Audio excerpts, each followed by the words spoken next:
ছবি তুলছিলেন কেন? না একটা মেয়ে না খুব ভালো করে বুঝতে পারে কখন একটা ছেলে তাকে স্টক করছে। আমি ক্লিয়ারলি দেখতে পাচ্ছিলাম আপনি আমার ছবি তুলছিলেন স্পেসিফিক্যালি। কেন? আমি কি আপনার গার্লফ্রেন্ড? কি হচ্ছে? কোনো সমস্যা নাকি? সমস্যা আছে, মোবাইলটা ভাঙলে ঠিক হয়ে যাবে খোকা। কেন জাফরিন, কি হচ্ছে? উনি আমার পারমিশন ছাড়া আমার ছবি তুলতেছিল। আরে এটা তো সাহরিয়ার ভাইয়ের বন্ধু। হ্যালো, আপনি আমার নাম্বার পেলেন কোত্থেকে? আপনি দিয়েছেন গিয়ে সবার চোখের মনে। আপনার নাম্বার কত কঠিন কিছু না।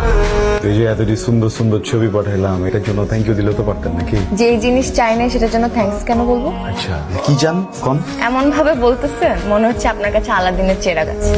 যা চাবো তাই পাবো। আলাদিনের চেরাগ নেই কেন, কিন্তু সায়ামের চেরাগ আছে। এটার ভিতরে এমন এক জিনিস আছে, আপনি যেটা চাইবেন আসলেই সেটা পাবেন। একটা চিকেন উইংস, একটা মশলা ওয়েজেস, একটা পেরি পেরি চিকেনের প্লেটার, হচ্ছে মিক্সড রামেন, আর এই মিতু, কি করতেছিস আর কত অর্ডার দিবি? কোনো সমস্যা নেই, যা মন চাইতে দেন। একটা কাজ করেন, রেস্টুরেন্ট